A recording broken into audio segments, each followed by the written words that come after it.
Hola, queridos amigos, ¿cómo están? Hoy, 23 de abril 2025, damos inicio a nuestra sesión número 155 de lectura y estudio del libro de Urantia versión 2021.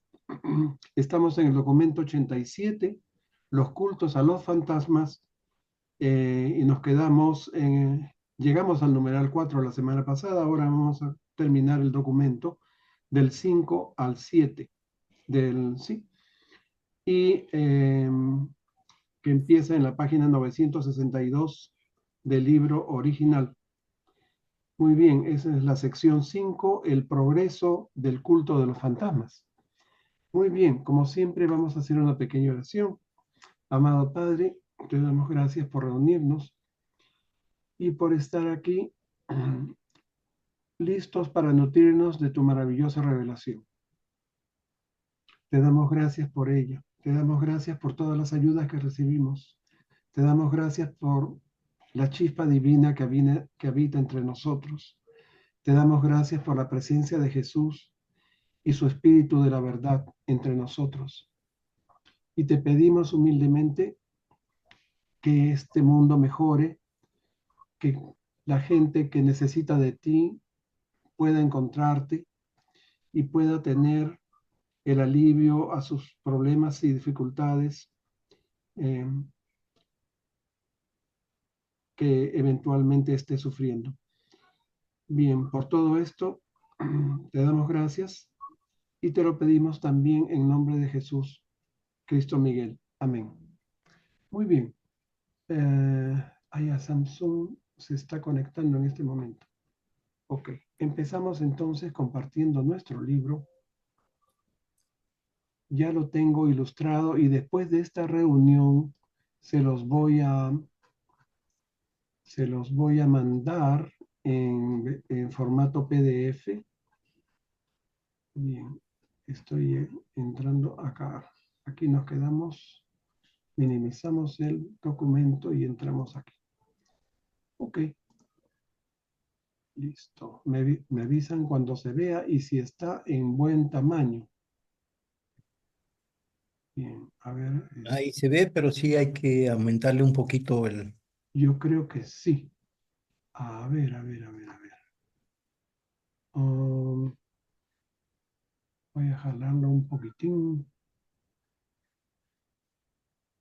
Vamos a jalarlo un poquitín para acá. Jalarle esta carilla y subirlo. Creo que en 160 o 170% se ve bien. ¿Qué tal ahí?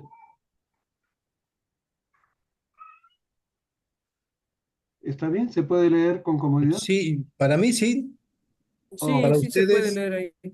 sí, sí se puede, ¿no? Muy sí. bien. Ok. Entonces, el más puntual esta vez fue Renato. Renato, empieza, por favor. Ok. El progreso del culto a los fantasmas. Para el hombre primitivo, los espíritus y los fantasmas tenían derechos casi ilimitados, pero ningún deber. En cambio, se creía que para los espíritus el hombre tenía muchos deberes, pero ningún derecho. Se pensaba que los espíritus menospreciaban a los hombres porque incumplían constantemente sus deberes espirituales. Esa creencia general de la humanidad de que los fantasmas imponían un tributo permanente de servicio a cambio de no interferir en los asuntos humanos y el más mínimo infortunio se atribuía a las actividades de los fantasmas. Los primeros humanos tenían tanto miedo a olvidarse de algún honor debido a los dioses que cuando habían terminado sus sacrificios los, a todos los espíritus conocidos, hacían otra tanda a los dioses desconocidos solo para sentirse totalmente a salvo. Miren ustedes. A ver, vamos a comentar este primer párrafo. Nos dicen que el hombre primitivo creía que cualquier infortunio que sufriera se debía a la falta. A ver, nuevamente estoy abriéndole a esta persona. No sé qué le pasa, que no puede entrar. A la falta de cumplimiento de algún deber espiritual. siempre se estaba en deuda con los espíritus y había que tratar de complacerlos de alguna manera y permanentemente. Los espíritus tenían todos los derechos y el hombre común y corriente solo tenía deberes para con ellos. Para tener el favor de los espíritus había que hacer sacrificios. Hacer sacrificios a los dioses conocidos, pero por si acaso también a esos dioses que uno no conocía y que podían estar por ahí, que podían perjudicarle la vida, ¿no? Entonces, a ese extremo llegaba ese temor, ¿no? Por el mundo desconocido del más allá o de los espíritus. Seguimos, José Luis, por favor. El culto simple a los fantasmas dio paso posteriormente a las prácticas del culto más avanzado y relativamente complejo a los fantasmas espíritus. El servicio y la adoración a los espíritus más altos, tal como evolucionaron en la imaginación primitiva del hombre.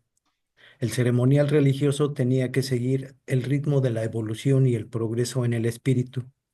El culto ampliado no fue sino el arte, la autoconservación practicando en relación con la creencia en seres sobrenaturales, un autoajuste al entorno de los espíritus.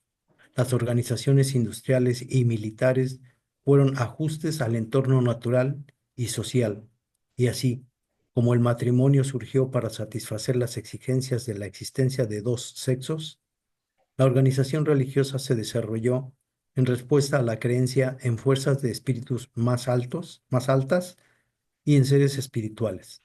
La religión representa la adaptación del hombre a sus figuraciones sobre los misterios del azar. El miedo a los espíritus y la adoración subsiguiente se adoptaron como un seguro contra el infortunio, como pólizas de prosperidad. Muy bien. Ok. A ver, le damos la bienvenida a Sony, creo, y... Ah, Glorita también ha entrado.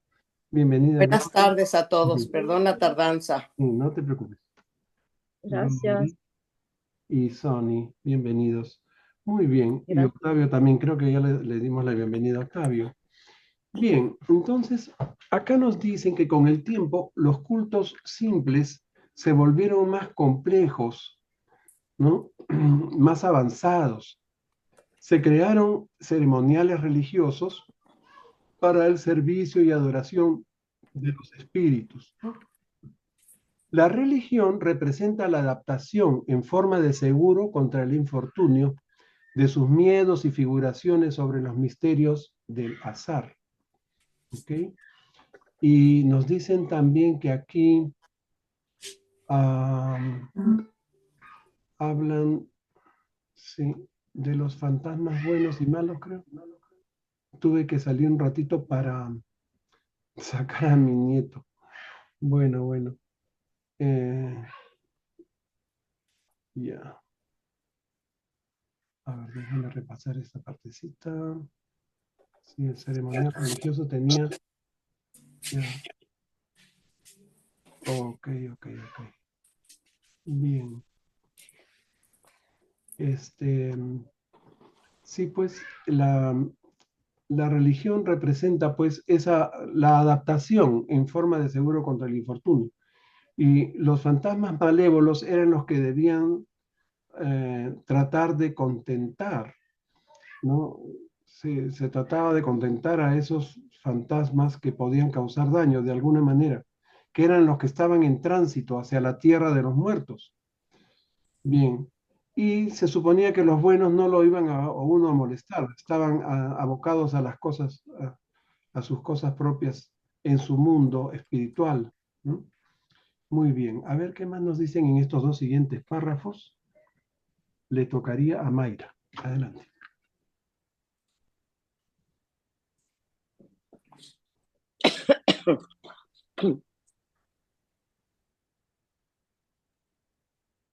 Mayra, ¿estás ahí? Viejo que creo que no puede leer porque, bueno, no sé. Ah, ya, Mayra, tu micro está cerrado, pero si prefieres, pasamos nomás. Yo había puesto este orden: Renato, José Luis, Mayra, Mario, Aníbal, Marleni, Rita, Sony y Gloria. Aunque creo que Sony tampoco puede leer desde su teléfono, creo. No sé qué me pasó, ¿están ahí? ¿Me escuchan? Ah, sí, te Sí. escuchamos No, perfectamente. la Ahora pantalla, sí. sí, pero la pantalla se me fue Oh, con la lectura, no sé qué pasó. Voy a cerrar y vuelvo a entrar. ok. Tratando que vaya leyendo otro, por favor. Mario, ¿nos puedes leer, por favor? Mario Aníbal. Mira, ya aparecí, Mario pero Aníbal. no veo el ¿El documento. texto? Oh, El no, documento no lo veo. no me digas. Bueno, O Marlene, yo soy la que no lo veo. No sé. ¿todos ven el documento? Si no lo cierro, lo vuelvo a abrir. Yo lo estoy Yo viendo. sí lo veo. Pues entonces tengo problemas yo. Yo cierro y Entonces vuelvo. mejor sales y vuelves a Sí, entrar y ya está todo se normaliza, se sí. resetea. Ok. A ver, Marlene, por favor, en la Bueno, representación mental. en la representación mental del salvaje, los espíritus buenos se ocupaban de sus propios asuntos y exigen poco a los seres humanos. En cambio, hay que procurar mantener de buen humor a los fantasmas y espíritus malos. Por eso los pueblos primitivos prestaban más atención a sus fantasmas malévolos que a sus espíritus benignos. Ujú. Se suponía que la prosperidad humana provocaba especial envidia en los espíritus malos que se desquitaban a través de un agente humano por el procedimiento del mal de ojo. La parte del culto dedicada a la protección contra los espíritus se preocupaba mucho por las maquinaciones del mal de ojo. El miedo al mal de ojo se hizo prácticamente mundial. Se cubría con velos a las mujeres bonitas para protegerlas del mal de ojo y esta práctica fue adoptada posteriormente por muchas mujeres para que las consideraran hermosas. No se solía permitir a los niños salir de casa después del anochecer por miedo a los espíritus malos. Y en las oraciones primitivas se pedía siempre, líbranos del mal de ojo. Miren ustedes. Entonces aquí habíamos adelantado un poco, ¿no? Eran los fantasmas malévolos los que debían ser contentados de alguna forma, ¿no? Porque los buenos no significaban una amenaza de infortunio. Los malos sentían envidia por la prosperidad humana, eso es lo que ellos tenían en sus mentes, ¿no?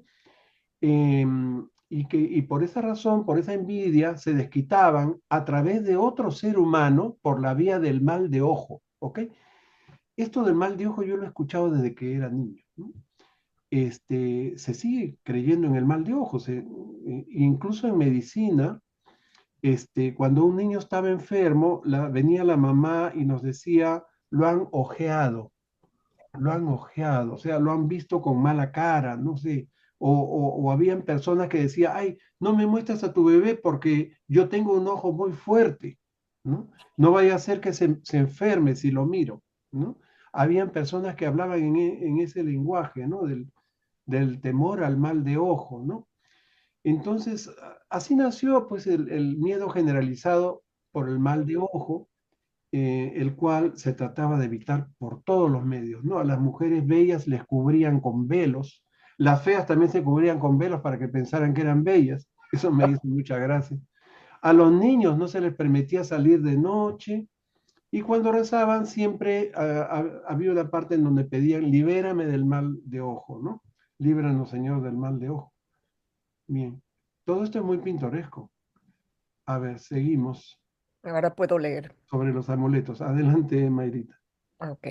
El Corán contiene un capítulo entero dedicado al mal de ojo y a los encantamientos, y los judíos creían plenamente en ellos.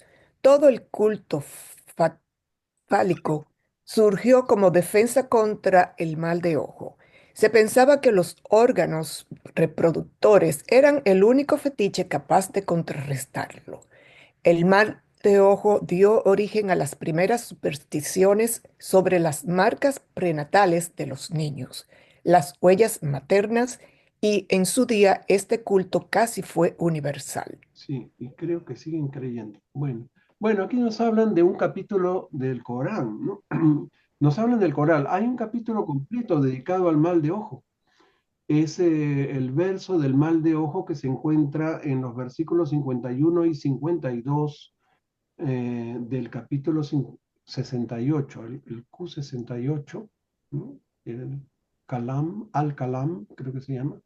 Bueno, entonces, pero los judíos también creían, ¿no? Plenamente en el mal de ojo. Y se usaban amuletos para contrarrestar el mal de ojo.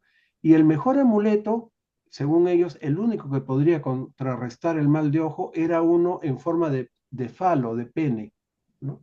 Un amuleto en forma, imagínense, se colgaban el amuleto. En los libros de los caballos de Troya cuentan que Poncio Pilato tenía ese amuleto colgado permanentemente, ¿no? Un amuleto de un falo. Bueno, todo esto es muy pintoresco, pero había mucha superstición y mucho temor, ¿no? Por la ignorancia, ¿no?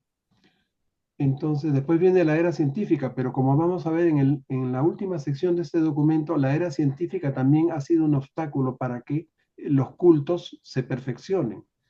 Eso lo vamos a ver más adelante. Ok. Oye, y entonces, el mal de ojo que te lo hacían la gente si te veía así. Eso pensaban ellos, que a través de una mirada penetrante de alguna persona, los espíritus podían manifestar su malignidad, podían causar daño, podían, por ejemplo, enfermar a una persona, o podían hacer que, si esa persona venía a tu casa y miraba tus cosas, podía hacer que te viniera una desgracia y perdieras todo. En eso creían. ¿No? Pero si ellos eran humanos, ¿por qué le achacaban todo a los espíritus? O sea, pensaban que los espíritus se valían de seres humanos para hacer esos males. Ah, O sea, esa era la forma, o sea, se canalizaban a través de una persona, ¿no? Que el espíritu pues tomaba como digamos, conexión, ¿no? Para ejercer su mala influencia. Bien. Como les digo, eso no ha cambiado mucho, ¿eh? Hay un gran sector de la población del mundo que sigue creyendo en esas cosas, ¿no? En influencias espirituales, en brujerías, en daño, en esas cosas. Bueno, ah, a ver, ¿a quién le toca ahora? ¿Ha leído Marlene? Rita, ¿nos puedes leer, por favor? Bien, la envidia es un rasgo humano profundamente arraigado. Por eso el hombre primitivo la atribuyó a sus primeros dioses. Del mismo modo que los hombres habían practicado el engaño con los fantasmas, no tardaron en intentar engañar a los espíritus. Se dijeron, si los espíritus están celosos de nuestra belleza y nuestra prosperidad, nos afearemos y nos haremos alarde de nuestros éxitos. No, perdón, y no haremos alarde de nuestros éxitos. La humildad primitiva no era, por lo tanto, una devaluación del ego, sino más bien un intento de engañar y despistar a los espíritus envidiosos. Sí, a ver, comentamos esto, ¿no? Entonces, luego de tratar de engañar a los fantasmas, el hombre, el ser humano de esa época, trató de engañar a los espíritus, ¿no? A los cuales consideraban celosos o envidiosos de la belleza y prosperidad de los seres vivos, ¿no? De los vivos. La envidia estaba muy arraigada en el hombre primitivo, nos dice el revelador. Entonces comenzaron a aparentar humildad, a autodevaluarse, optaron por minimizar las cosas, ¿no? Optaron por lo que ahora llamamos un perfil bajo, ¿no? Como para no despertar la envidia del espíritu, ¿no? En un intento, ¿no? Por engañar a los espíritus envidiosos. Bien, sigue por favor el siguiente párrafo, creo que sigue hablando de lo mismo. Para impedir que los espíritus envidiaran la prosperidad humana, se adoptó el sistema de vituperar a las personas afortunadas o muy queridas y desvalorizar las cosas apreciadas. Así nació la costumbre de restar importancia a los comentarios elogiosos sobre uno mismo o la propia familia, que se convirtió con el tiempo en la modestia, mesura y cortesía propias de la civilización. Por el mismo motivo se puso de moda la fealdad. La belleza desencadenaba la envidia de los espíritus. denotaba un orgullo humano pecaminoso. El salvaje buscaba tener fama de feo. Este aspecto del culto fue un gran obstáculo para el progreso del arte y promovió durante mucho tiempo un mundo feo y sombrío. Imagínense ustedes. Entonces, am, comenzaron, como les decía, a aparentar una humildad, ¿no? Rechazar elogios, despreciar las cosas valiosas, minimizar los triunfos. Esa fue la conducta originada por el temor a los fantasmas y espíritus envidiosos, que con el tiempo se convirtió en modestia, mesura y cortesía, ¿no? Bien, pero estaba movido por el miedo. El mundo, nos dicen, se volvió feo y sombrío durante mucho tiempo, debido a que la belleza y el arte provocaran la envidia de los espíritus y se tenía que, se trató de evitar a toda costa eso, ¿no? Bien, ahora sí seguimos con Glory. ¿Nos puedes leer el siguiente párrafo? Los dos siguientes, por favor. Sí, bajo el culto a los espíritus, la vida era, en el mejor de los casos, una lotería controlada para los espíritus. El futuro de la persona no era resultado de su esfuerzo, su laboriosidad o su talento, a no ser que estos se pudieran utilizar para influir sobre los espíritus. Las ceremonias propiciatorias a los espíritus constituían una pesada carga e hicieron la vida tediosa y prácticamente insoportable. De edad en edad y de generación en generación, una raza tras otra ha intentado mejorar esta doctrina de los superfantasmas, pero ninguna generación se ha atrevido a rechazarla por completo hasta el momento. La voluntad y las intenciones de los espíritus se estudiaban a través de presagios, oráculos y signos, y estos mensajes de los espíritus se interpretaban por medio de adivinaciones, profecías, ordalias, magia y astrología. Todo el culto era un programa destinado a aplacar, satisfacer y comprar a los espíritus mediante un soborno disfrazado.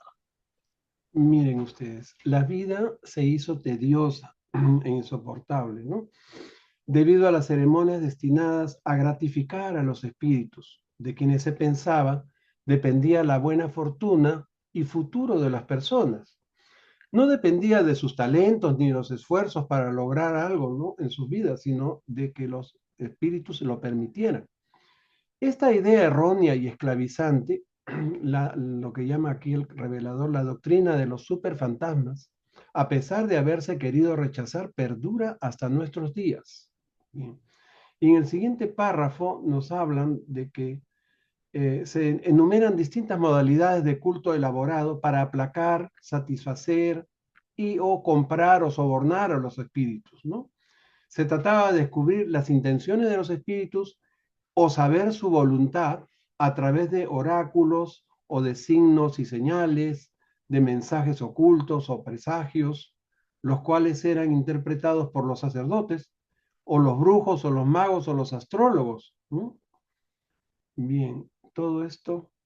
Después nos hablan que los sacerdotes hebreos usaban las ordalías como prueba de culpabilidad o inocencia en sus juicios. ¿Saben ustedes qué eran las ordalías? Era algo totalmente desquiciado, ¿no? Por ejemplo, para saber si una mujer había cometido adulterio, le daban a beber una poción venenosa, ¿no? Si la mujer sobrevivía a la poción, era inocente. Y si moría, había sido infiel, ¿no? Esas cosas habían. Era muy común la consulta a los astrólogos, a los oráculos, ¿no? A las pitonisas, quienes hacían profecías, adivinaciones, o les decían si iban a tener buena fortuna, si los espíritus le iban, los fantasmas o los espíritus le iban a sonreír en la vida, ¿no? A cambio de dinero o prendas valiosas, por supuesto. Y eso, como les digo, sigue existiendo. Y ahora viene otra cosa más interesante aquí. Renato, por favor, nos lees esto.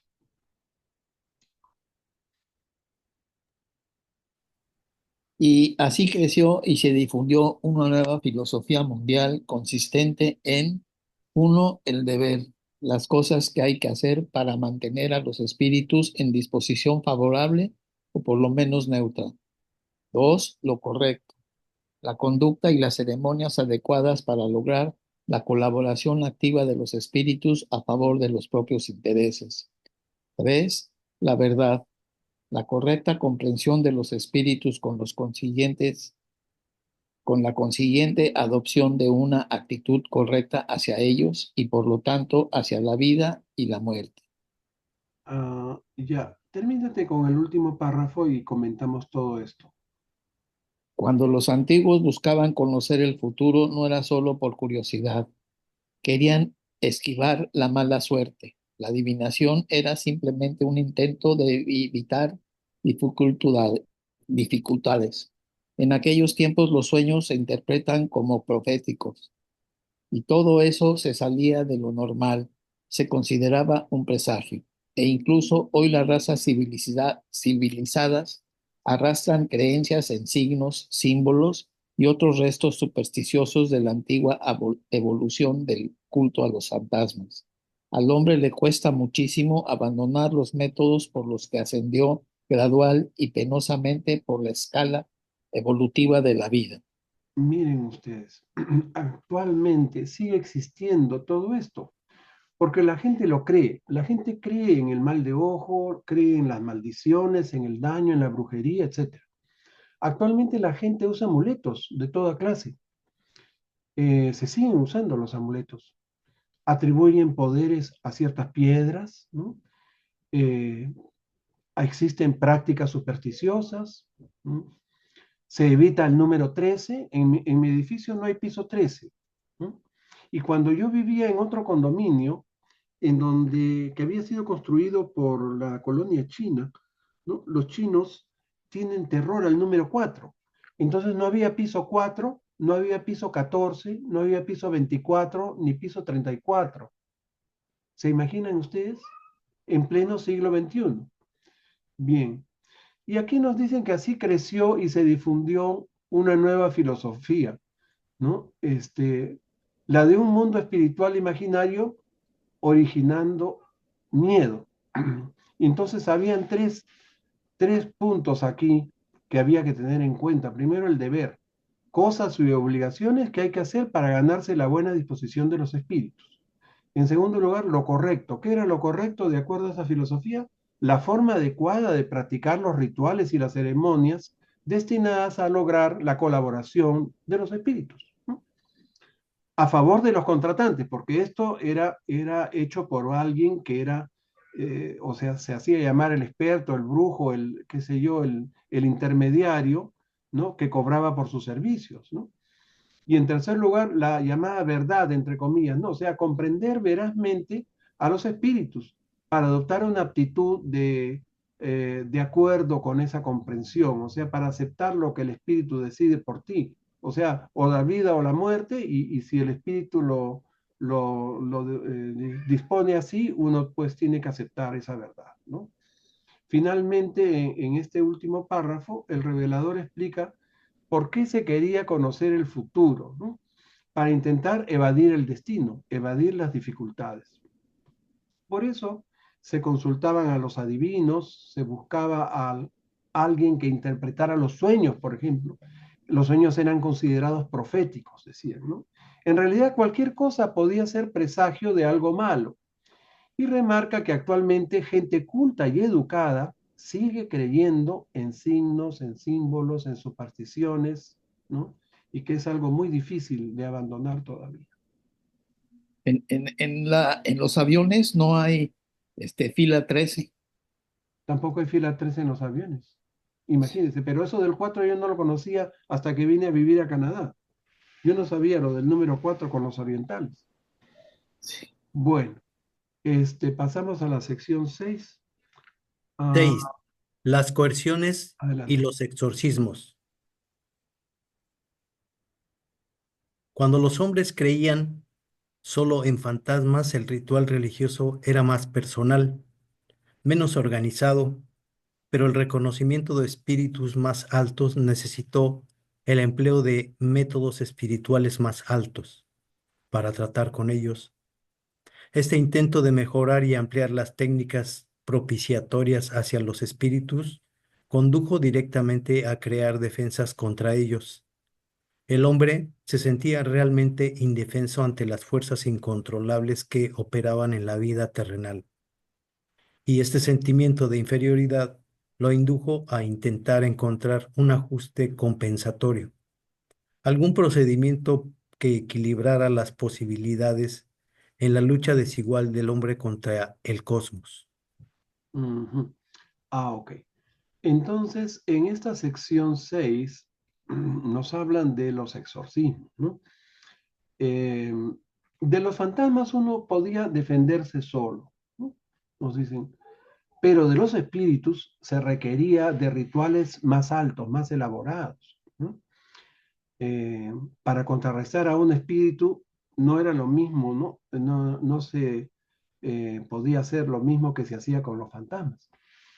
Eh, y esos rituales y esas cosas era por lo menos para estar en iguales condiciones para esa lucha, ¿no? Entre los vivos y los muertos. Y contra los fantasmas se solía usar sobornos, ¿no? Para tratar de eludir la mala suerte, pero contra los espíritus, tanto los buenos como los malos, ahora incluyen también a los buenos, los malos sobre todo, se tuvo que idear ceremonias destinadas a buscar o forzar la colaboración de los espíritus, ¿no?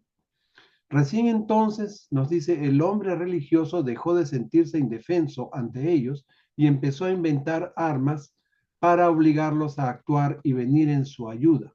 Y ahora vamos a ver en esas técnicas, ¿no? Oye, mi Lo turno. leímos adelante, por favor, en los primeros tiempos del culto. En los primeros tiempos del culto, los esfuerzos del hombre por influir en la acción de los fantasmas se limitaban a la propiciación, a los intentos de soborno para eludir la mala suerte. A medida que la evolución del culto a los fantasmas fue progresando hacia el concepto de espíritus, tanto buenos como malos, estas ceremonias pasaron a ser intentos de naturaleza más positiva, esfuerzos por conseguir la buena suerte. La religión dejó de ser enteramente negativa y el hombre ya no se detuvo en su esfuerzo por lograr la buena suerte. Al poco empezó a idear planes para forzar la cooperación de los espíritus. El hombre religioso dejó de sentirse indefenso ante las continuas exigencias de los fantasmas espíritus que él mismo había ideado.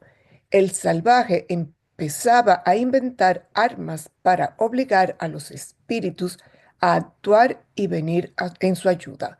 ¿Y cuál es la diferencia entre espíritu y fantasma? ¿No es lo mismo? Se supone que el fantasma que había pasado a otro plano, ¿no? En el mundo de los muertos, ya Ok. se consideraba un espíritu y tenía más poderes y podía ser bueno o malo, ¿no? Ah, El fantasma simplemente era un alma, como decir, un alma en pena, alguien que hacía poco que había muerto y que estaba buscando el camino para llegar a ese mundo de los muertos, ¿no? Bien, eso lo entiendo así. Entonces el fantasma era un poco más manejable, podríamos suponer que cuando ya era espíritu. Cuando era espíritu ya había que usar otras técnicas para tratar de contenerlo. Ujú. Léete lo que viene a continuación, que es interesante, porque esto un poquito nos habíamos Los, comentado. perdón. Los primeros esfuerzos de defensa del hombre fueron dirigidos contra los fantasmas. Con el paso del tiempo, los vivos perdón, empezaron a idear métodos para oponer resistencia a los muertos. Se desarrollaron muchas técnicas para asustar y ahuyentar a los fantasmas, entre ellas las siguientes. 1. Cortar la cabeza y atar el cuello dentro de la tumba. El cuerpo. El cuerpo. Perdón. 2. Apedrear la casa de defunción. 3. Castrar al cadáver o romperle las piernas. 4. Enterrarlo bajo piedras, uno de los orígenes de la lápida sepulcral moderna. 5. La cremación, una medida preventiva posterior contra los desmanes de los fantasmas. 6. Arrojar el cuerpo al mar. 7. Dejar el cuerpo a merced de los animales salvajes. Miren ustedes. Bueno, estas son las técnicas ideadas para asustar y ahuyentar a los fantasmas de los muertos. O sea, cuando alguien moría, trataban de que su fantasma no hiciera daño, ¿no? Y para evitar eso, le cortaban la cabeza al cadáver, ¿no? Ataban su cuerpo al ataúd, a la tumba, o apedreaban la casa del difunto, ¿no? No le veo ningún sentido a eso, pero también lo hacían. También algunos castraban al cadáver, le rompían las piernas, lo enterraban bajo piedras, ¿no? Dice que de ahí viene la idea de poner lápidas en las tumbas. También vino la cremación, o sea, quemar el cuerpo del cadáver, o arrojarlo al mar, o dejar el cuerpo a la intemperie en un campo para que vengan las fieras y se lo coman, ¿no? Bueno, todo eso había. Ya creo que no se practica eso. Seguimos entonces. Me corresponde a mí. Ahora sí le tocaría ya. Adelante, Marlene. Se suponía que a los fantasmas les molestaba y asustaba el ruido, que los gritos, las campanas y los tambores los alejaban de los vivos, y esos antiguos métodos siguen de moda en los velatorios. Se utilizaban brebajes hediondos para expulsar a los espíritus molestos. Se fabricaban imágenes espantosas de los espíritus para ahuyentarlos cuando se vieran a sí mismos. Se creía que los perros podían detectar las aproximaciones de los fantasmas y aullaban para avisar, y que los gallos cantaban cuando estaban cerca. El uso del gallo como veleta ha perpetuado esas supersticiones. Se consideraba que el agua era la mejor protección contra los fantasmas. El agua bendita, un agua en la que los sacerdotes se habían lavado los pies, era superior a todas las demás. Se creía que tanto el fuego como el agua constituían barreras infranqueables para los fantasmas.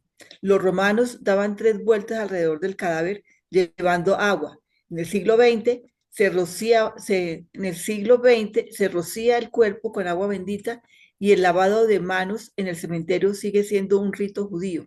El bautismo se desarrolló más tarde como parte del rito del agua. El baño primitivo era una ceremonia religiosa y solo recientemente se ha convertido en práctica higiénica. Imagínense ustedes. Bueno, luego aquí nos hablan que hacer mucho ruido en los velatorios, porque a los fantasmas les molesta el ruido. Entonces así se ahuyentaba a los fantasmas. Yo he visto en algunas funerales, ¿no? De ciertas culturas que hay una banda de músicos con muchos tambores y hacen bastante ruido, ¿no? Creo que eso está basado en esa antigua superstición. También mencionan brebajes hediondos, imágenes espantosas que suponían para ellos, ¿no? Era la cara del fantasma, y que cuando el fantasma lo viera, se iba a ver lo horrible que era y se iba a ahuyentar, se iba a ir. Se pensaba tan tontamente eso, ¿no? Tan inocentemente eso, diría yo. Pensaban que los perros aullaban cuando percibían la proximidad de un fantasma, o que los gallos cantaban para avisar que se aproximaba un fantasma. Después hablan de esas veletas de gallos. ¿Saben lo que es una veleta? Esas generalmente de metal, como de latón, que se pone en los techos para ver la dirección del viento.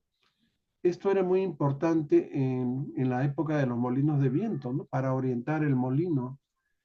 Y tenían forma de gallo o de una flecha, ¿no? Bien. También hablan del agua bendita, que se consideraba muy efectiva. sobre todo el agua en la cual los sacerdotes se habían lavado los pies. ¿Se imaginan ustedes cómo sería esa agua, no? Y era bendita. Bien, y después nos dicen que el baño primitivo, esto es también muy pintoresco, fue una ceremonia religiosa, no necesariamente higiénica, ¿no? Después nos dicen que los romanos y los judíos tenían rituales de agua en los funerales. Y en el siglo XX se le echa agua bendita al cadáver. Yo he visto que ahora en cualquier velatorio cristiano viene el sacerdote y echa agua bendita al cadáver y a todos los que están asistiendo a las pompas fúnebres, ¿no? También el bautizo con agua tiene la misma raíz ancestral. Y el fuego también era una barrera infrancable contra los espíritus. Bien, seguimos. Creo que ahora hablan del exorcismo. A ver, le toca a Rita. Pero el hombre no se contentó con la corrupción a los fantasmas. Enseguida intentó provocar la acción de los espíritus mediante ritos religiosos y otras prácticas. El exorcismo consistía en utilizar a un espíritu para controlar o expulsar a otro, y se empleó la misma táctica para asustar a los fantasmas y a los espíritus. El concepto de espiritualismo dual con fuerzas buenas y malas proporcionaba al hombre sobradas oportunidades de intentar enfrentar a un agente contra el otro, pues si un hombre poderoso podía derrotar a uno más débil, un espíritu fuerte podría dominar sin duda a un fantasma inferior. Las maldiciones primitivas eran una práctica coercitiva destinada a intimidar a los espíritus menores. Esta costumbre se hizo extensiva posteriormente a las maldiciones contra los enemigos. Uh-huh. A ver, comentaremos rapidito esto, que es más o menos largo, ¿no? Aquí empiezan a hablar ya del exorcismo, ¿no? Que consiste en utilizar un espíritu bueno para expulsar a otro malo, ¿no? Y se usó para fantasmas y para espíritus. Se invocaban espíritus fuertes para que vencieran a los menos fuertes, ¿no?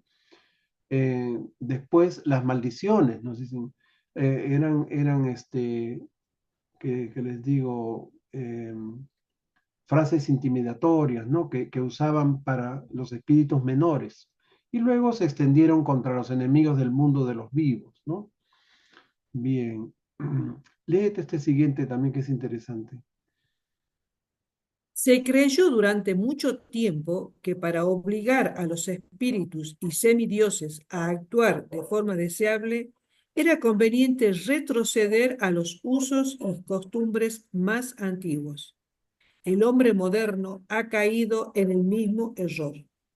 Os dirigís unos a otros en vuestro lenguaje normal y corriente, pero cuando os ponéis a rezar, recurrís al estilo más antiguo de las generaciones anteriores, el llamado estilo solemne. Sí, miren ustedes.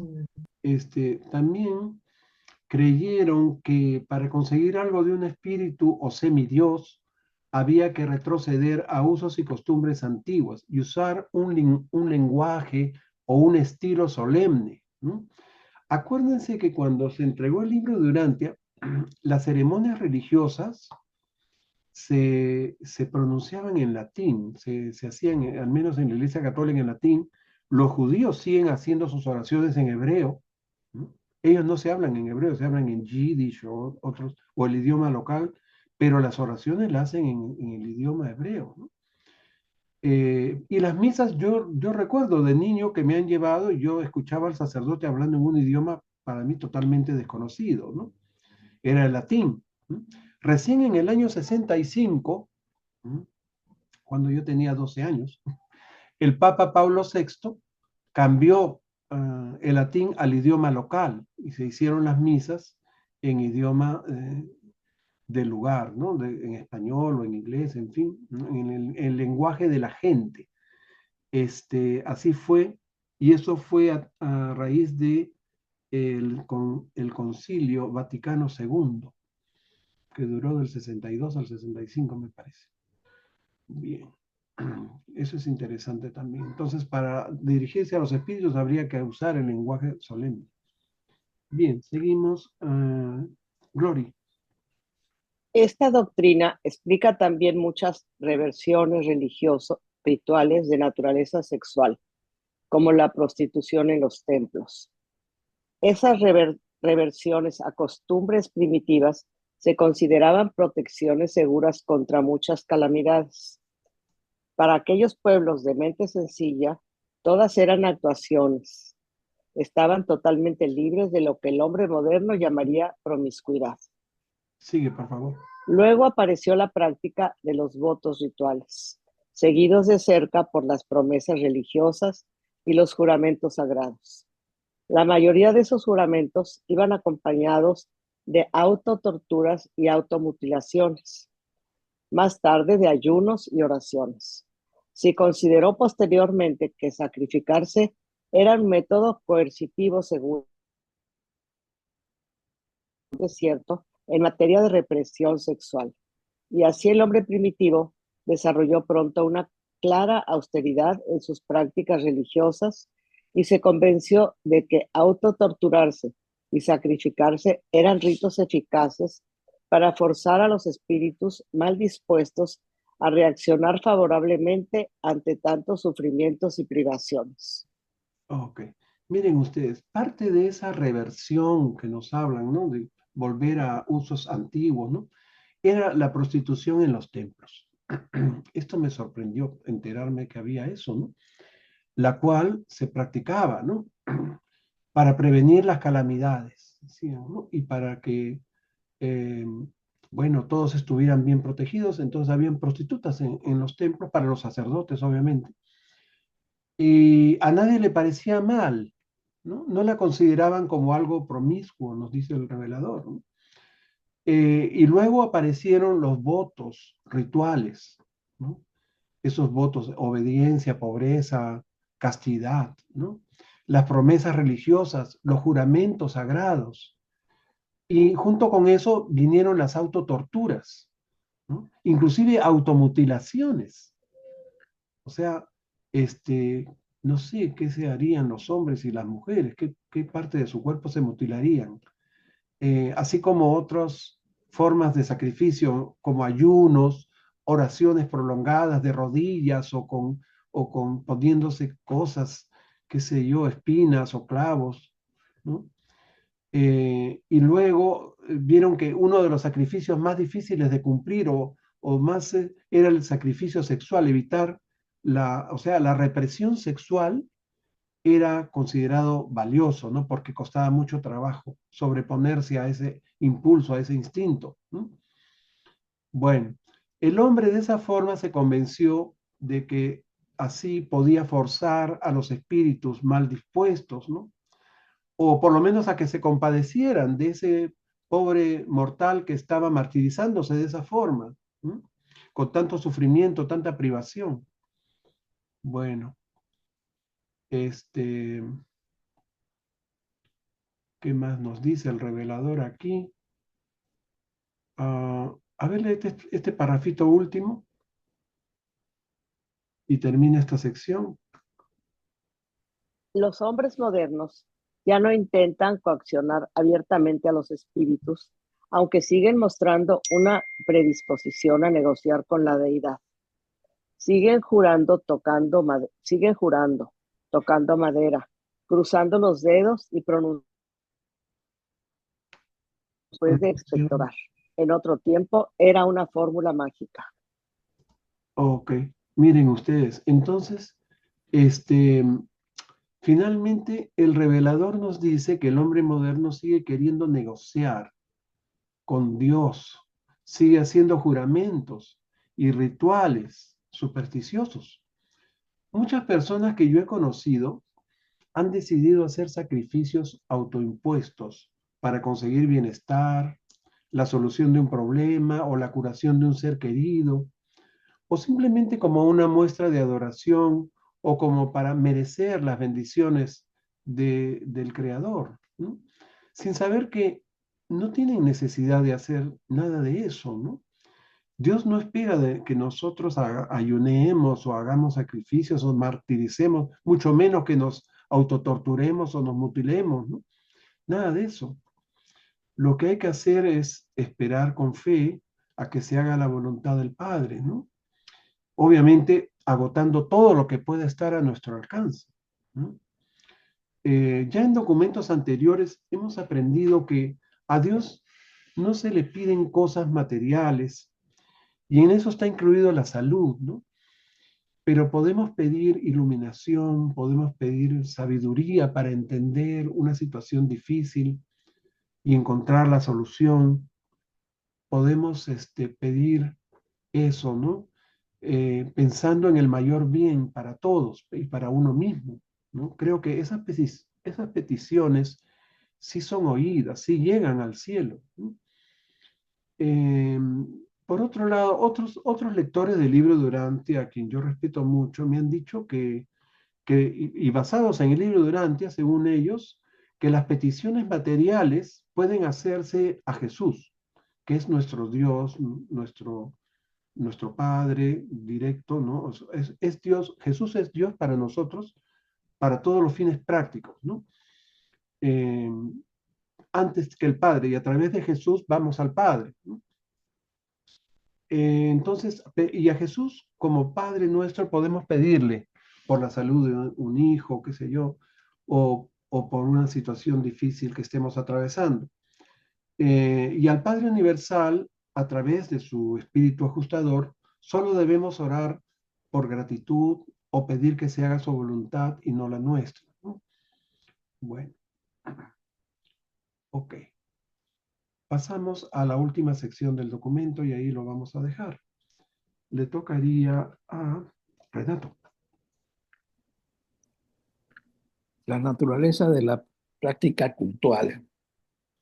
La organización social de tipo cultural perduró porque proporcionaba un simbolismo que preservaba y estimulaba los sentimientos morales y las lealtades religiosas. El culto nació de las tradiciones de las viejas familias y se perpetuó como institución establecida. Todas las familias tienen algún tipo de culto. Todo ideal inspirador necesita encontrar algún simbolismo que lo perpetúe. Busca alguna manifestación cultural que asegure su supervivencia e impulse su desarrollo. Y el culto logra este objetivo porque fomenta y satisface las emociones. A ver ahí un ratito, ¿no? En este primer párrafo se destaca la importancia del culto, ¿ok? Y la organización social de tipo cultural. El culto, dice, logra el objetivo de perpetuar y estimular los sentimientos morales y las lealtades religiosas, ¿no? Y que todo ideal inspirador necesita de un simbolismo que lo perpetúe. A ver, ¿qué más nos dicen acá? Sigue con este párrafo corto, por favor, Renato. Desde los albores de la civilización, todos los movimientos atractivos de cultura social o de progreso religioso han elaborado un ritual, un ceremonial simbólico. Cuanto más inconsciente ha sido el desarrollo de ese ritual, con más fuerza ha cautivado a sus adeptos. El culto profesaba sentimientos y satisfacía las emociones, pero ha sido siempre el mayor obstáculo para la reconstrucción social y el progreso espiritual. Bien, este párrafo es muy interesante. Y miren ustedes por qué. Nos dice que desde siempre todas las culturas han elaborado rituales o ceremonias simbólicas, ¿no? Y cuando menos conciencia se tenga de ese culto o ritual, cuando menos las personas piensen en el ritual, en el culto, por qué hacen esto, por qué hacen esto, es más fuerte la cohesión que ejerce sobre esos adeptos, ¿no? O sobre todo ese grupo que practica el culto. Es decir, cuando menos tratas de explicarlos o justificarlos, eh, justificar su verdadera necesidad, ¿no? O esos cultos y rituales deben practicarse al margen de la razón, o sea, sin pensar, sin reflexionar. De esa forma funciona eso, ese sistema de los cultos y rituales, ¿no? Bien. Y ahora vamos a ver qué más nos dice el revelador. ¿Será eso bueno? ¿Será eso lo correcto, como debe ser? Adelante, José Luis.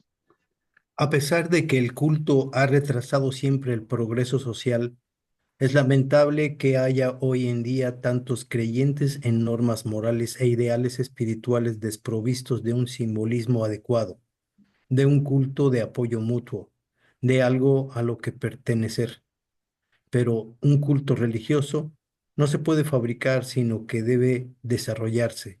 Y los cultos de los diversos grupos nunca serán idénticos a no ser que una autoridad uniformice arbitrariamente sus ritos. A ver, para un ratito ahí, porque esto tiene varias cosas ahí sutilmente expresadas en esos renglones, ¿no? Eh, Dicen que de esa forma el culto es el mayor obstáculo al desarrollo espiritual. Claro, si no te dejan pensar, si no te dejan, digamos, cuestionarte el culto, ¿no? Ya no desarrollas, te quedas ahí, ¿no? Como un autómata siguiendo el ritual, ¿no? Siguiendo la doctrina o lo que se haya decidido que todos hagan, ¿no? Entonces, es un obstáculo para el desarrollo espiritual y por ende a la reconstrucción social. No obstante, preserve los sentimientos y satisfaga las emociones, ¿no? Porque siempre los rituales son algo emocional, ¿no? Y actualmente, nos dice, esto es lo más importante del párrafo, actualmente hay muchos creyentes en normas morales e ideales espirituales que carecen de un culto de apoyo mutuo, de algo a lo que pertenecer, ¿no? Bien. Entonces, nos dicen que es necesario que haya un culto para esas personas que están ahora teniendo nuevas ideas o nuevos conceptos sobre la moral religiosa, en fin, o teniendo ideales espirituales, ¿no? Este culto necesario para los creyentes actuales no puede fabricarse artificialmente, no puede hacerse ya de una sola vez, tiene que irse desarrollando, ¿ok? Entonces, y después vamos a ver que cada grupo tendrá su propio culto, entonces nunca esos cultos serán idénticos, a menos que venga alguien y trate de uniformizarlos arbitrariamente. ¿Mm? Bien, ahora sí sigue con el siguiente párrafo, por favor. El culto cristiano primitivo fue el más atractivo, eficaz y duradero de todos los rituales que se hayan concebido o inventado jamás. Pero en la presente edad científica ha perdido gran parte de su valor por culpa de la destrucción de muchos de sus principios originales subyacentes. El culto cristiano se ha visto debilitado por la pérdida de muchas ideas fundamentales. Ya. Miren ustedes, de todos los cultos inventados a lo largo de la historia, el culto cristiano ha sido el más atractivo, eficaz y duradero de todos. Pero en los últimos, yo diría, 1500 años, quizás, ¿no? Ha ido perdiendo valor por la pérdida de las ideas fundamentales. ¿Ok? Bien. Ahora vamos a ver esto en más profundidad en los siguientes párrafos. ¿Ok? Le toca a Mayra. En el pasado, la verdad ha crecido rápidamente y se ha extendido con facilidad cuando del culto ha sido flexible el simbolismo expandible. Una verdad abundante y un culto adaptable han favorecido la rapidez del progreso social. Un culto sin sentido vicia la religión cuando intenta suplantar a la filosofía y esclavizar a la razón. Un culto auténtico crece. A Ujú. pesar, Ahí nomás un ratito, vamos a comentar esto. En este párrafo destaca la importancia de tener cultos flexibles, expandibles, ¿no? Y porque ese culto favorece el progreso social, ¿no? Cuando el culto no tiene sentido, vicia la religión y esclaviza la razón, impidiendo su crecimiento, ¿ok? Sigue ahora sí con el siguiente párrafo. A pesar de todos los obstáculos e inconvenientes, cada nueva revelación de la verdad ha dado origen a un nuevo culto e incluso la reformulación de la religión de Jesús debe desarrollar un simbolismo nuevo y apropiado. El hombre moderno debe encontrar un simbolismo adecuado para la expansión de sus nuevos ideales, ideas y lealtades. Este símbolo realizado debe surgir de la vida religiosa, de la experiencia espiritual. Y este simbolismo más alto de una civilización más alta se debe basar en el concepto de la paternidad de Dios y estar preñado del poderoso ideal de la hermandad de los hombres. Gracias. Mira, este párrafo es importantísimo. ¿Por qué? ¿Por qué les digo esto? Porque habla de la revelación. Cada nueva revelación de la verdad ha dado origen a un nuevo culto. Acabamos de recibir la quinta revelación de la verdad para nuestra época, ¿ok? Y por supuesto para las generaciones subsiguientes durante al menos 1000 años, ¿ok? Bien, durante este tiempo debemos rescatar el mensaje de Jesús. La reformulación de la religión de Jesús debe desarrollar un simbolismo nuevo y adecuado, dice el revelador. Un nuevo culto ha nacido y está desarrollándose. Vienen nuevos ideales, ideas y lealtades. Fíjense ustedes, ¿ah? Pienso que aquí se refiere a las jerarquías eclesiásticas, al clero regular, al que dicta las normas, con eso de las lealtades, ¿no? Entonces, ese nuevo culto debe surgir de la vida religiosa de cada uno, ¿ok? De la experiencia espiritual, es decir, de la experiencia personal de cada uno de nosotros. Y va a continuar enfatizando eso. Continúa. Marlene. Continúo yo. Sí, Marlene, adelante. Los antiguos cultos eran demasiado egocéntricos. El nuevo debe ser el producto del amor aplicado. El nuevo culto debe, como los antiguos, fomentar los sentimientos, satisfacer las emociones y promover la lealtad, pero debe hacer más, debe facilitar el progreso espiritual, realzar los significados cósmicos, aumentar los valores morales, alentar el desarrollo social y estimular una vida religiosa personal de tipo elevado. El nuevo culto debe brindar metas supremas de vida que sean a la vez temporales y eternas, sociales y espirituales. Sí, el siguiente. Sí. Ningún culto puede perdurar y contribuir al progreso de la civilización social y al logro espiritual individual, a menos que esté basado en la relevancia biológica, sociológica y religiosa del hogar. Para que un culto sobreviva, debe simbolizar aquello que es permanente en presencia del cambio constante. Debe glorificar aquello que unifica la corriente de las metamorfosis sociales que cambian sin cesar. Debe reconocer los significados verdaderos, exaltar las relaciones hermosas y glorificar los valores buenos de la nobleza real. ¿Continúo? Espérate.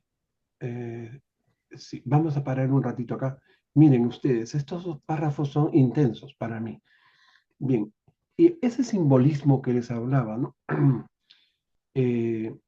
Que crea cada persona en forma personal, ¿no? De acuerdo con su propia experiencia.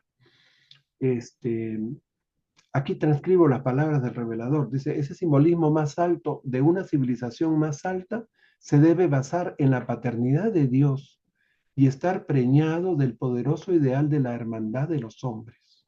¿Okay? O sea, esto es para mí la esencia del mensaje de Jesús. Y además nos dice que ese nuevo culto, que debe tener las mismas características de los antiguos cultos, o sea, exaltar sentimientos, satisfacer emociones, promover lealtad, ¿no?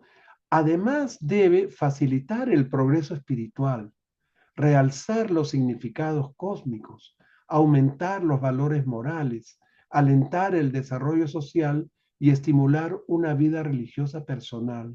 ¿No? Yo no lo podría decir mejor con mis palabras. Ahora sí, continúa, por favor.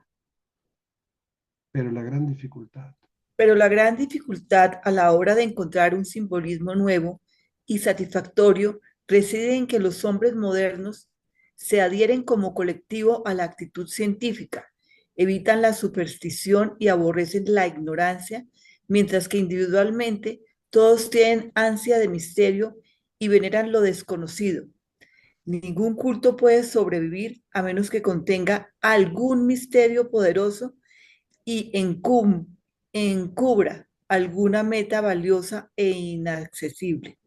Por otra parte, el nuevo simbolismo no solo debe ser significativo para el grupo, sino que debe tener también sentido para el individuo.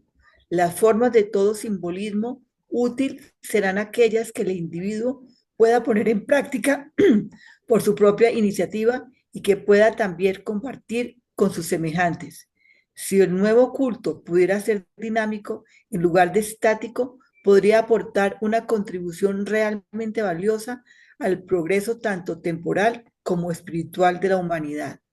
Gracias, Marlene. Aquí hay una manito. Mario, ¿quieres comentar o hacer alguna pregunta? Mirá, viste que yo puedo estar acá en silencio, pero estoy atento. Me gustaría que volviéramos a un punto para todos, el 87.5. A ver, ¿cómo sería? Ahí va, ahí va, ahí va. 87.7, 87, 87.5, no, corazón. Acá dentro de la naturaleza de la práctica, 87, 1, 2, 3. 7275. Ajá, el 5. Creo que acá, a pesar de todos los obstáculos e inconvenientes, mirá lo maravilloso que dice acá la revelación. Cada nueva revelación de la verdad ha dado origen a un nuevo culto e incluso la reformulación de la religión de Jesús debe desarrollar un simbolismo nuevo y apropiado. Me quedé mucho con esto, que no me acuerdo quién lo leyó, y con las palabras que vos dijiste. Y apropiado. El hombre moderno debe encontrar un simbolismo adecuado para la expansión de sus nuevos ideales, ideas y lealtades. Este símbolo realizado debe surgir de la vida religiosa, de la experiencia espiritual y este simbolismo más alto de una civilización más alta se debe basar en el concepto de la paternidad de Dios y estar preñado del poderoso ideal de la hermandad de los hombres. Lo acabas de enumerar vos de nuevo. Bueno, yo voy a involucrarme un poco con esto que estamos avanzando en un proceso de lectura con otros hermanos de la Revelación 2021. Y para mí, yo los otros días explicaba, digo, ¿por qué no podemos tomar esto como una nueva revelación? O sea, una ampliación de lo que ya estaba. O sea, el Padre, creo, nuestro Padre, lo que voy a hablar es muy personal, nuestro amado Padre se va expandiendo día con día.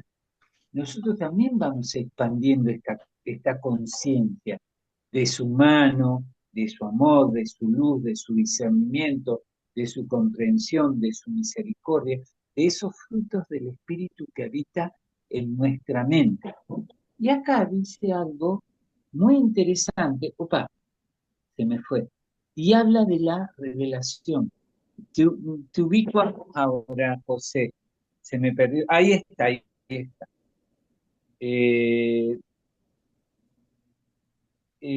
Como habla de un nuevo culto y debe desarrollar un simbolismo nuevo y apropiado.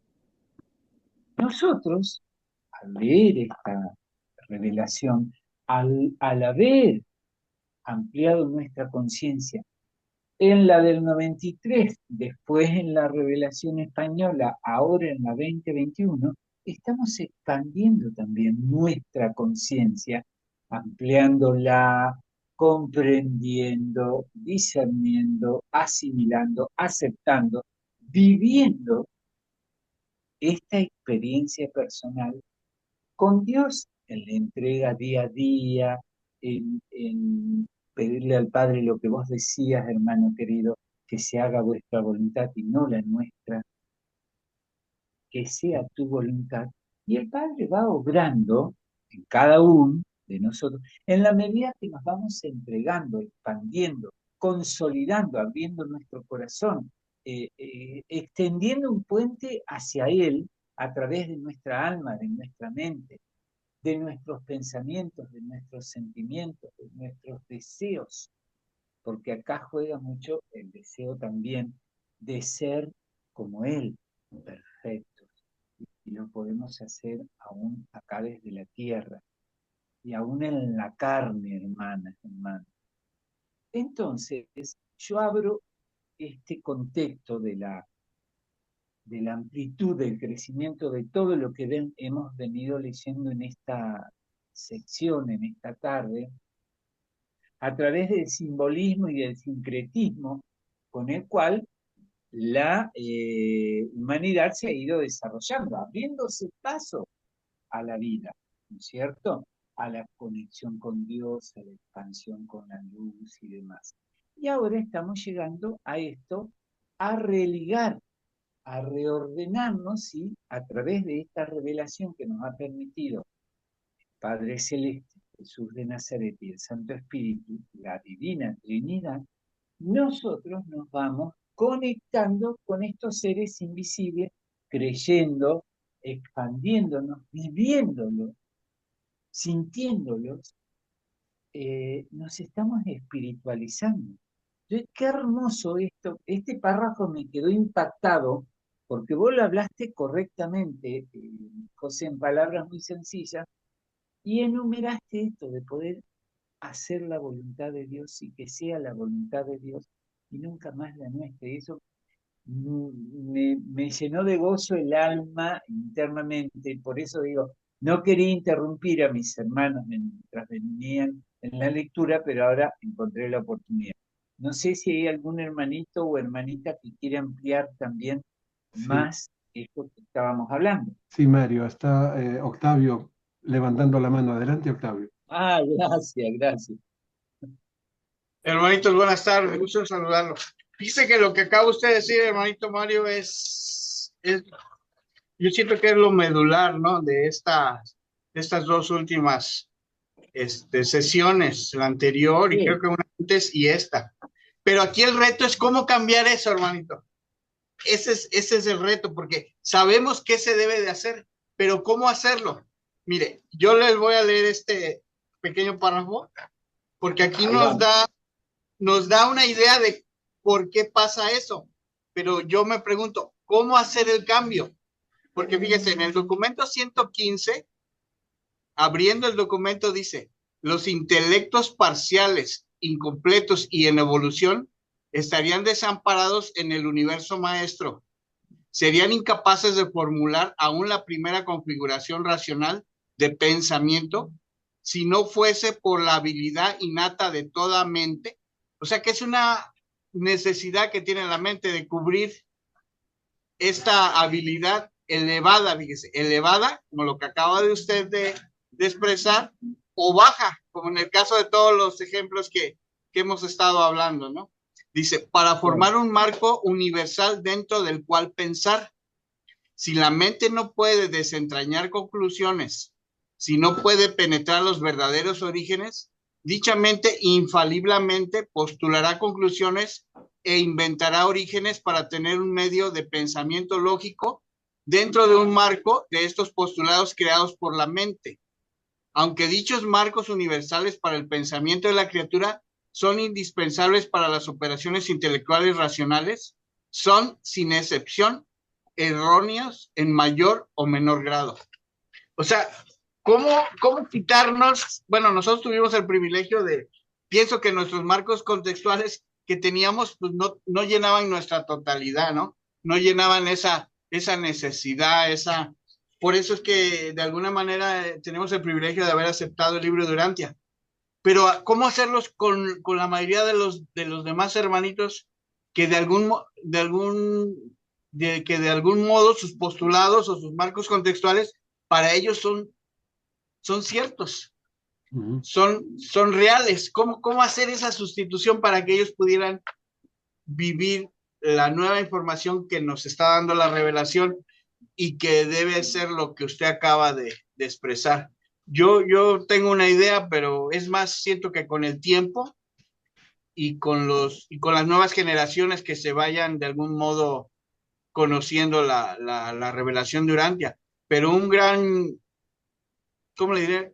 Un gran grado de la humanidad pues va a seguir con sus marcos contextuales como los tiene, porque eso es muy difícil de cambiar, o tal vez imposible.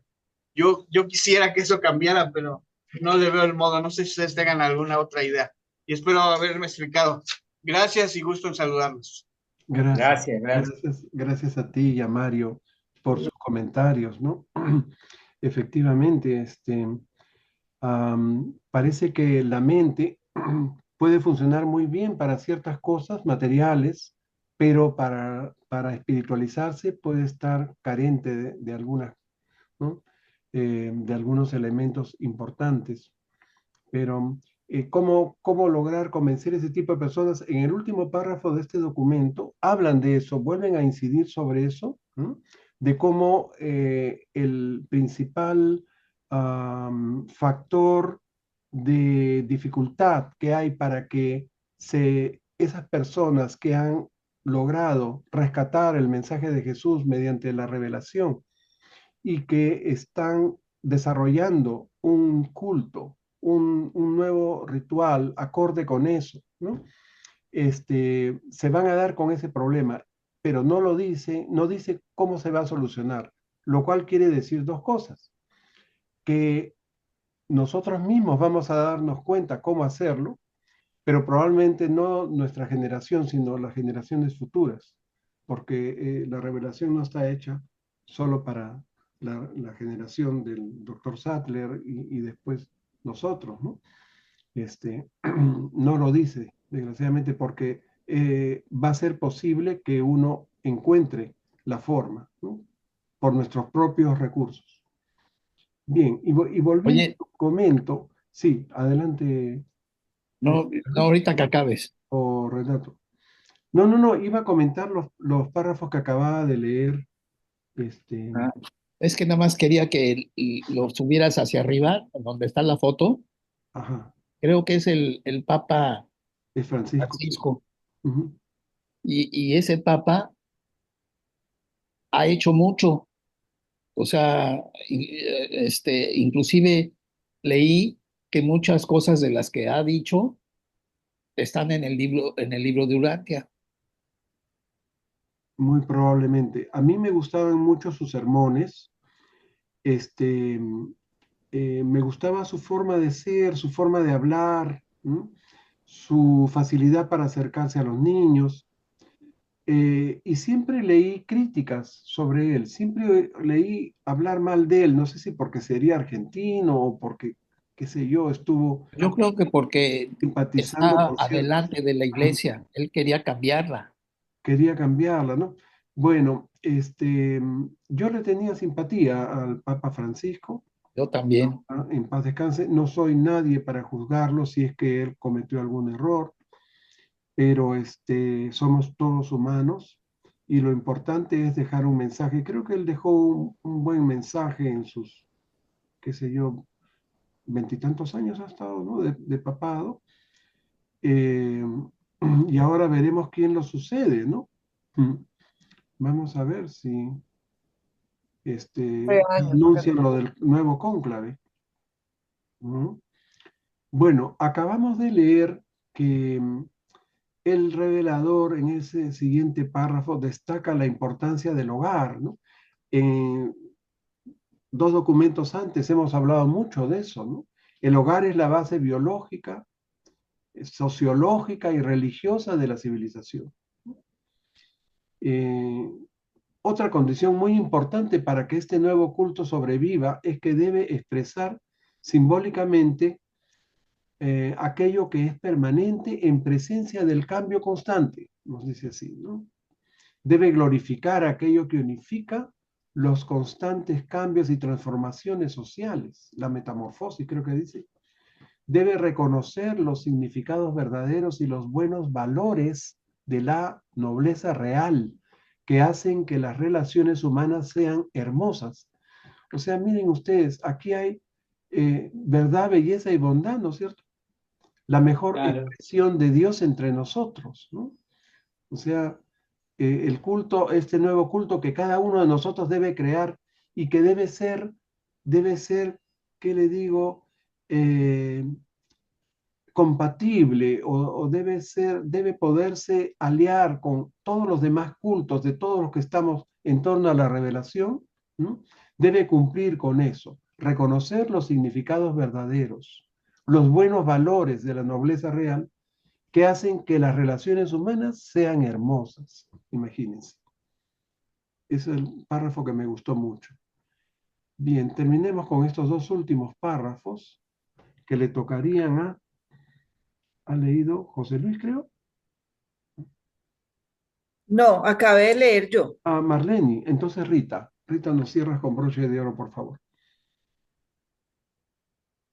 Pero la gran dificultad a la hora de encontrar un simbolismo nuevo y satisfactorio reside en que los hombres modernos se adhieren como colectivo a la actitud científica, evitan la superstición y aborrecen la ignorancia, mientras que individualmente todos tienen ansia de misterio y veneran lo desconocido. Ningún culto puede sobrevivir a menos que contenga algún misterio poderoso y encubra alguna meta valiosa e inaccesible. Por otra parte, el nuevo simbolismo no solo debe ser significativo para el grupo, sino que debe tener también sentido para el individuo.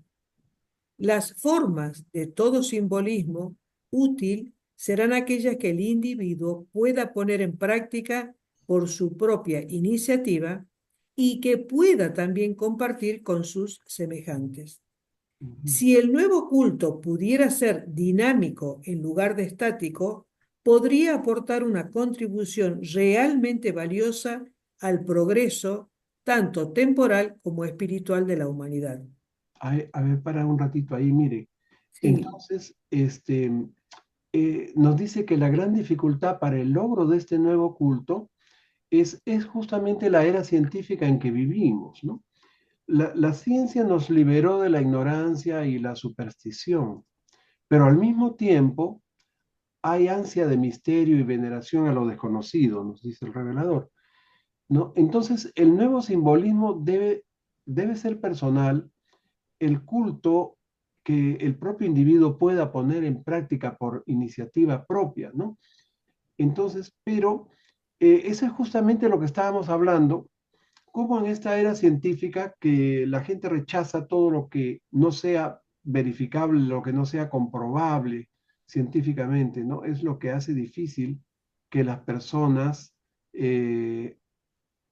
accedan a pensar en una realidad por encima de la realidad tangible, de la realidad física, ¿no es cierto?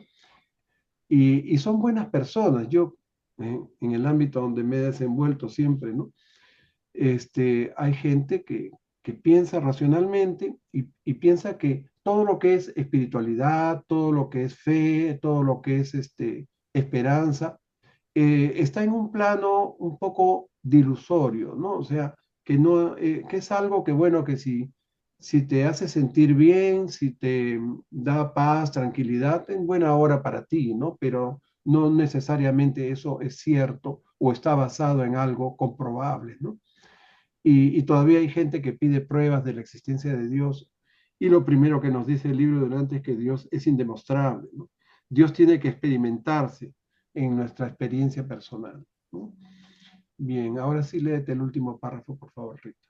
Pero un culto, un simbolismo de ritos, lemas u objetivos, no funcionará si es demasiado complejo. Además, tiene que llevar consigo la exigencia de la devoción, la respuesta de la lealtad.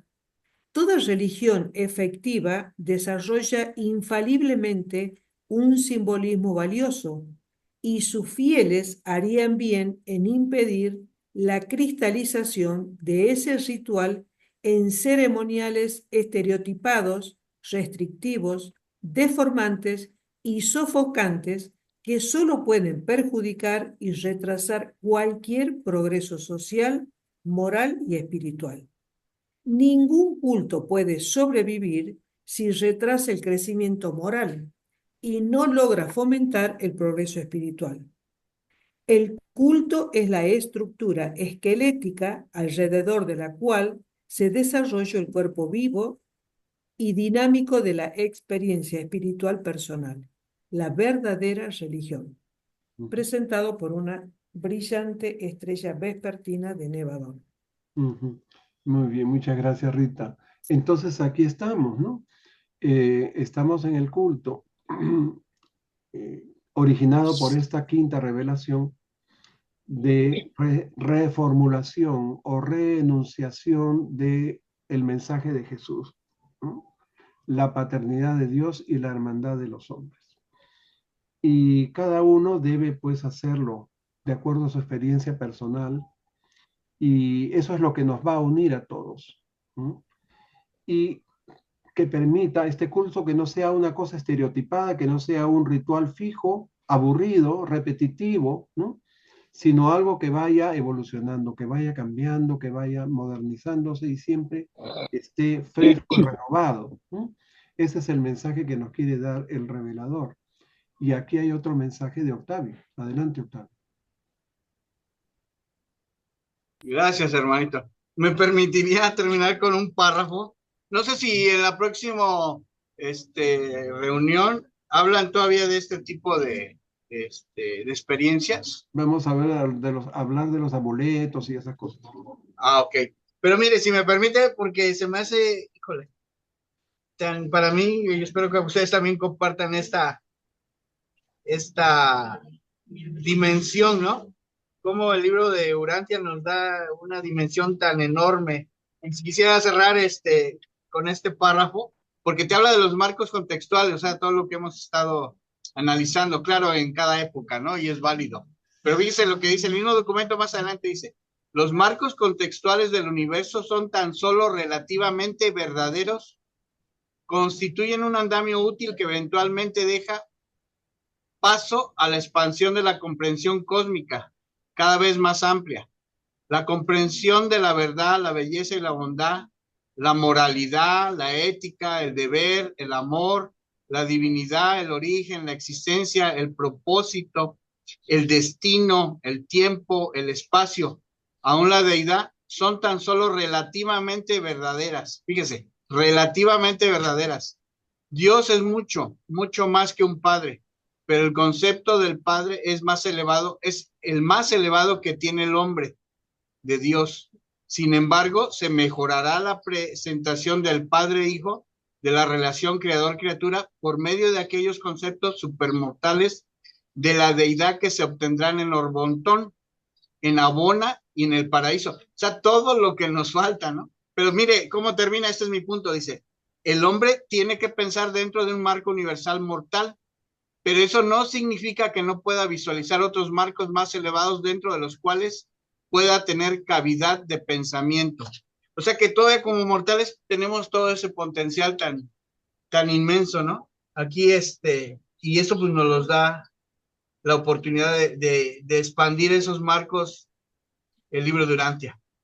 Bueno, al menos yo así lo entiendo y por eso me es grato para mí tratar de presentar esta idea que nos da el libro, porque la verdad es magnífica. Muchas gracias y gusto en saludarlos. A ti, gracias a ti, Octavio. Efectivamente, no tenemos toda la verdad absoluta la vamos a ir conociendo en nuestra carrera ascendente, pero esta y no verdad tenemos límites, hermanito. llena nuestra vida y colma nuestro espíritu, entonces es buena para nosotros. Las cosas han sido hechas de esa forma, o sea, en nuestra mente mortal podemos captar hasta cierto punto esa verdad y después la seguiremos ampliando en las muchas vidas que nos quedan por delante. Solo. Gracias. Ok. Gracias. Gracias, amigos, hasta aquí llegamos. Muchas gracias a todos por su presencia y participación. Nos veremos el próximo miércoles, Dios mediante. Okay. Dios Adiós. les bendiga. Dios les Bendiciones bendiga. para todos. Bye, bye.